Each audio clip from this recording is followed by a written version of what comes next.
So I was really happy when I arrived and assumed this position here at the museum. The Jim was already very integrated into the museum culture, and that was something that was immediately familiar. And especially this incredible screen that's right behind us that I think really has defined Iserman's range as an artist in terms of how he uses space and architecture.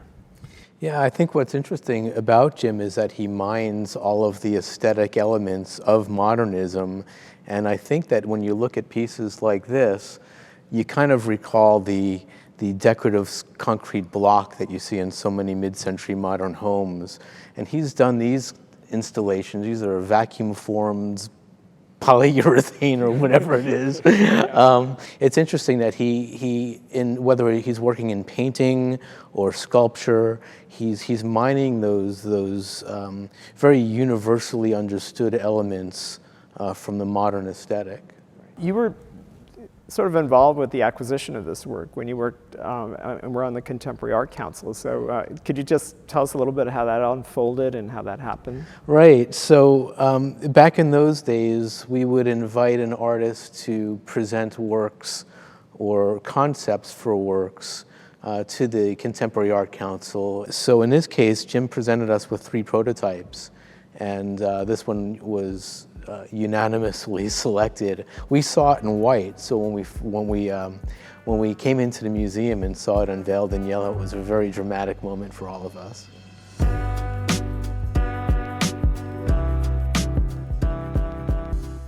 Your enthusiasm for sculpture and figuration leads us to Antony Gormley, who's been one of the most acclaimed sculptors who's really advanced figuration in the body through his work now for many decades, and certainly is seen as an innovator and has done the most intimate projects and the most ambitious projects in his career. What drew you to this particular piece? Well, I love this work. It's one of his early block works from the early 2000s.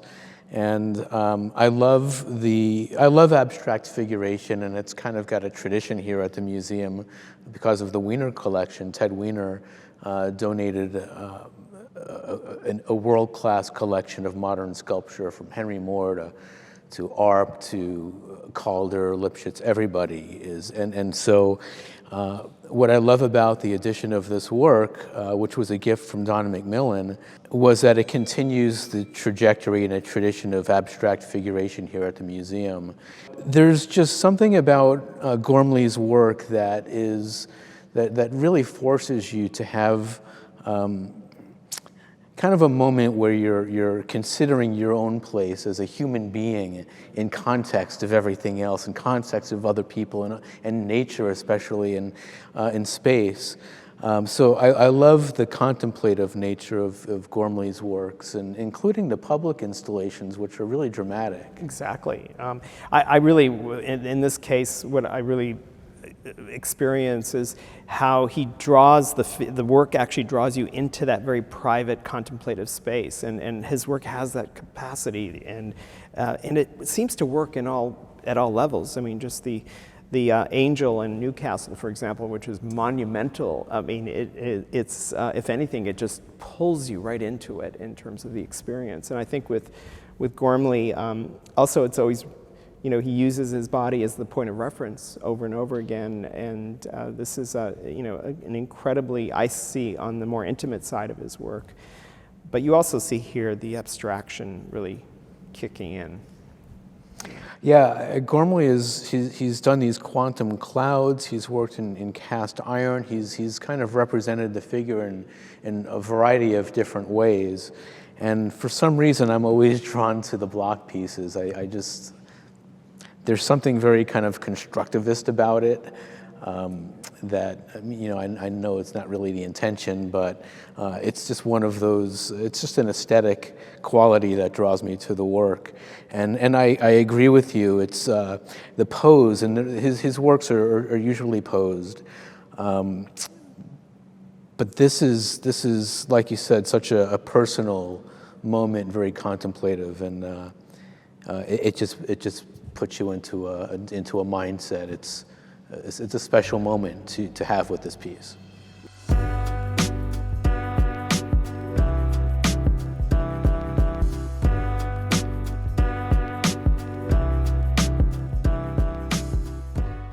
Steve, I think one of our more important paintings in terms of our contemporary collection is our Mark Bradford. So I was so excited that you wanted to talk about this painting because it has a great history, and it really, Mark certainly in terms of as an artist has had enormous impact internationally now. And we feel very privileged to have this painting, and as it sits in this room with Kiefer's and Maya Lin, it really resonates beautifully with other works in our collection. But tell me what attracted you to Bradford's work, and specifically the narrative of this painting.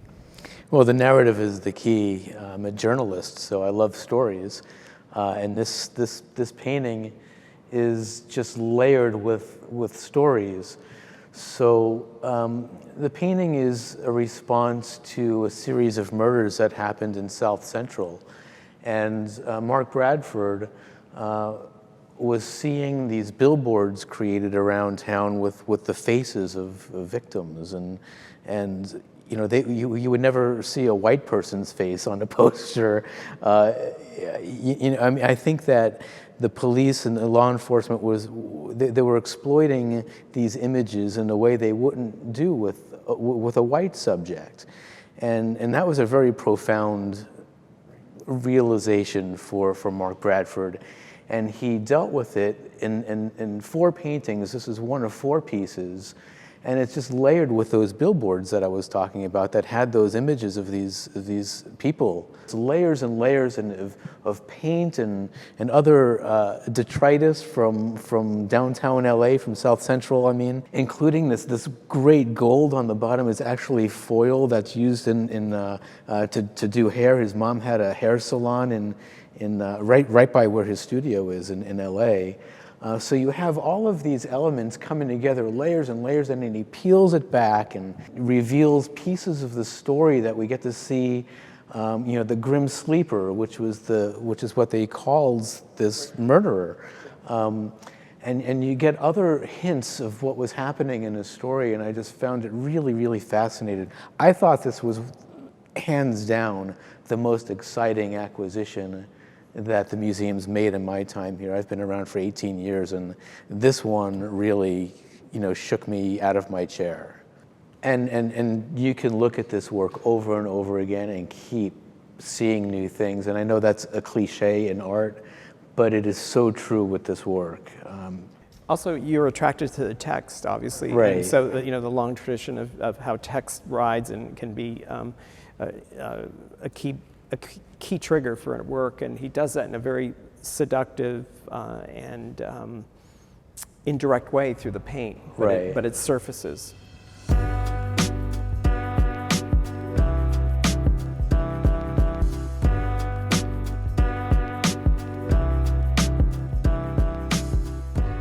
You bring us to Continuum Basket by Gerald Clark, an artist that I didn't know before I moved here. And what great fortune to be able to learn and understand the contribution that Gerald Clark has made over the years, you know, coming out of an artist that I really see as coming out of conceptual traditions in this very multidisciplinary way, and how he works and the materials and the broad spectrum, I think needs to be better known across the country, across the world. I think the work is deep and interesting and complex. I think one of the most interesting things about Gerald is that he's not only an artist, but he's also an educator. He's an ethnic studies professor, and his work is so infused with narrative, which I just love. But there's also lessons to be learned in his work. Every work of art he creates has a point. With this particular piece, this is a satellite dish that he's designed with kind of the patterns of a Korea basket, you know, so you can kind of see the bats and some of the iconography and some of the aesthetic elements that you would see on a traditional Kauai basket. He's referenced here, but he's constructed it with beer cans and soda cans as a social commentary about the alcoholism and diabetes that are prevalent in the Native American community. And I mean, just what a brilliant way to express that idea. He will use almost any material, from gumball machines to you name it. He's not afraid of what's around him, and he has just a brilliant understanding of his issues and the way he sees and makes these connections is fascinating. It's kind of genius, actually. It's a beautiful piece that references the culture, so it brings you into the culture in terms of the history, but also makes it relevant to today to what the Kauai, and not just the Kauai, but Native American people in general are experiencing. And so I love that about his work.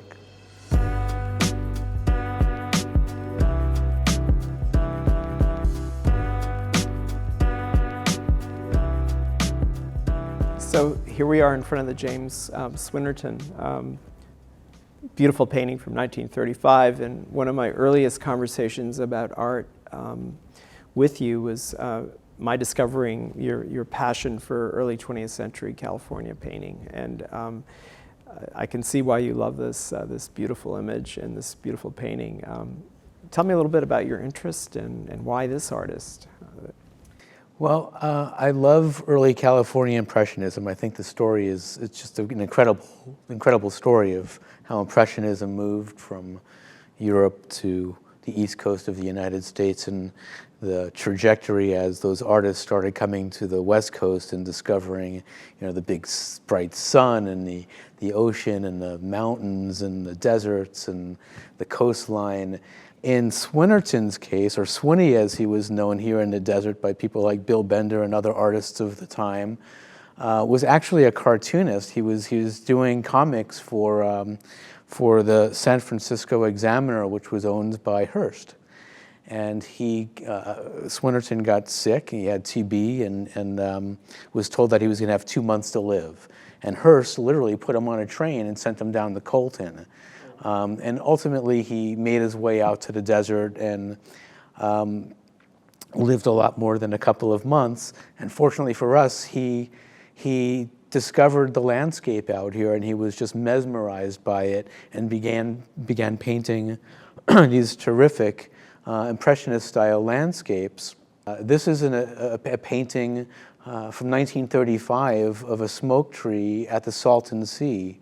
And you can kind of see just a hint of the far Santa Rosas back there, but a scene that you'd almost not be likely to see today, a smoke tree in this condition. And of course, in the mid-'70s, a pair of tropical storms wiped out this entire area. The very first art gallery in Palm Springs was actually at the Desert Inn, which is Nellie Kaufman's hotel and sanitarium, where Swinerton actually came to get well and ended up painting landscapes. And she famously hung one of his landscape paintings in her private residence, as well as exhibited them in a gallery. So he's definitely woven into the history of this place, and it's a wonderful example of the landscape painting that was happening during this period in the Coachella Valley. I guess so much of the excitement we feel today about the high desert and Joshua Tree Pioneer Town that are attracting a new generation of artists up there, it's just something that just will always continue. I mean, the land, the light, even just the sunsets of this time of year are just so inspired and so beautiful to experience. It's the same sunshine that made these guys stay in the desert and stay in California. You look at the roster of Impressionist painters who've painted on the West Coast, and it's pretty impressive. And you could see why so many of them stayed on the West Coast, and in many cases made their reputations on California painting.